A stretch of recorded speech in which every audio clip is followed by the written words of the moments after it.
David Clark. Mr Speaker, this has been described as a done deal, this piece of legislation. Many people have pointed to the opportunity the member for Ohario has to stop this deal in its tracks, Mr Speaker, and I want to say that it's more than just a done deal. It's a dunny deal, Mr Speaker. This is a deal which flushes a big chunk of New Zealand's economic sovereignty down the toilet. This is a dunny deal for New Zealanders, Mr Speaker.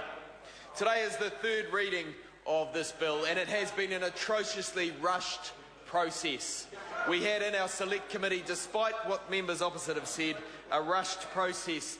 5 minutes was the limit for many submitters. We were allowed to ask one question.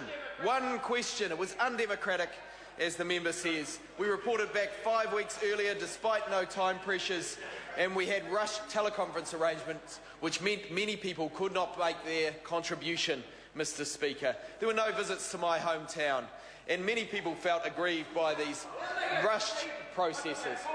They talked about going to Dunedin, but they never went there.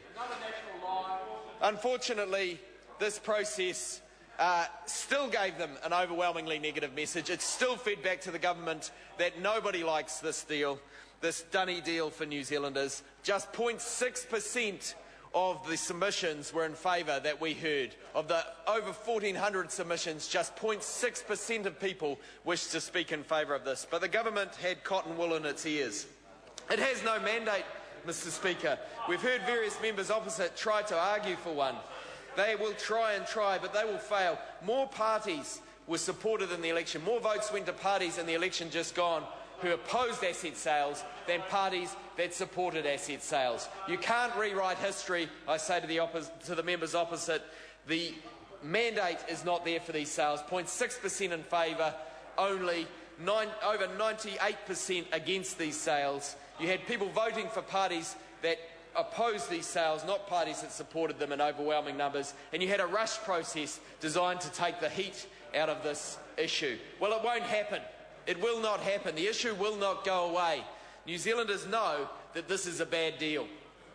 Mighty River Power is the first asset the National Party wants to put on the blocks. It's owned by all of us now. They want to make it owned by a privileged few.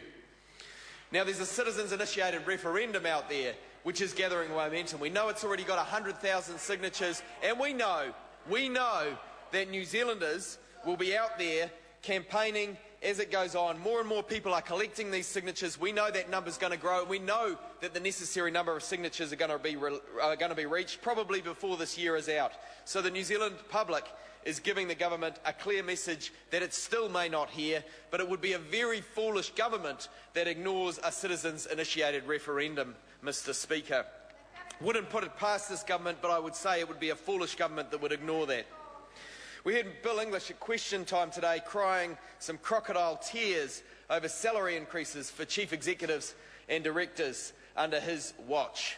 There were crocodile tears that the salaries had risen under Labour's term.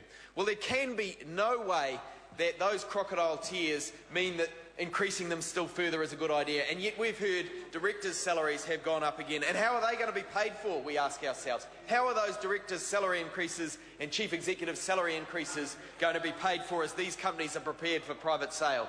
How are they going to be paid for? We know, Mr Speaker, that those salary increases will be paid for by higher power prices. This is something that we had submitters tell us through the Select Committee process. We asked the government to do some research on it, to have their Treasury officials do it, but unfortunately they'd already asked the Treasury officials to write the report before we'd heard all the submissions, Mr Speaker. No, I'm deadly serious. The Treasury wrote their report. It is against democratic principles. It's been a rushed process. Mr Todd McClay was involved, and it was started from the chair. It is outrageous. So these CEO board salaries are like the farmer fattening up the pig before it goes to the slaughterhouse.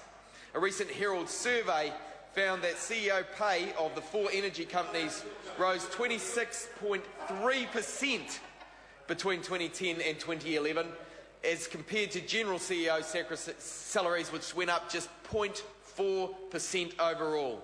Those directors' fees that have risen, and who will pay for them, we know We know who will pay for them. It will be us. It will be the consumers of power in New Zealand. And there are also treaty issues which have not been put to bed. And again, the Select Committee process gave room for these issues to be addressed, but they were put to one side. The Chair dismissed them and said they were no problem. Well, we glossed over them in Select Committee, but Tū Whare Toa have not yet let go. They said that they were contemplating action that would undo the asset sales legislation. If the government wants to use the water resources that they say they gifted for public good without working through the treaty issues, they are running a big issue, Mr Speaker. They were running a big risk. We know that when Richard Prebble tried to sell off state-owned forests in 1989, the Maori Council took the government all the way to the Privy Council because the government was about to sell land which was subject to unresolved treaty claims. And they won. They won. And they will use that as a precedent. Tū Whare Toa will use that as a precedent. The government will lose, Mr Speaker, and they have not learned from history. The Labour Party has learned from history. The National Government refuses to learn from history. Mr Mallard said earlier that he lost his seat. His colleagues, Mr Goff and Ms King, lost their seats as a result of the asset sales that took place in the 80s. They spent 9 years in the wilderness and they learnt their lesson. The National Government did as many asset sales as it could in the 90s, but here they are back at it again. It doesn't bode well for their future election chances to ignore the will of the New Zealand people. But on they go, Mr Speaker. They are not willing to listen to the will of the people. And what did John Key promise as we went into the last election campaign? He promised, and these are his words, the words of John Key, we're giving people a commitment that 85 to 90% of the entire company will be owned by New Zealanders. That is my commitment to them tonight as Prime Minister, he said in the Leaders' Debate. Well, we wonder now what those words were worth, because we now know that those words are not given effect in the legislation. It's like the Prime Minister promising not to put GST up, and we know where that led. That led to tax cuts for the wealthiest New Zealanders, while the rest of New Zealand, middle New Zealand, struggles on. So we know that those words may well not be honoured because they're not worth the sentence that makes them up. There is nothing in the legislation to ensure it. And the other point to make is that this is about mum and dads being at the front of the queue, so the rhetoric goes. But we know that New Zealand mums and dads already own these assets. The sale of these assets makes no sense, Mr Speaker. Most mums and dads don't have any cash to spare once they've paid their electricity bill at the end of the week. They sure as hell won't have the money to stump up to buy these shares. John Key says the typical individual bundle of shares is about $5,000. So if you want to keep your shares in Mighty River Power, in Meridian, in Genesis and in Solid Energy and Air New Zealand, Mr and Mrs Consumer out there, you're going to have to fork over a total of about $25,000. Now, that's not the mum and dads that I know that have that cash floating around. Most Kiwis can't afford to buy $25,000 to buy something they already own. And this is made even worse by the economy that National has been neglecting.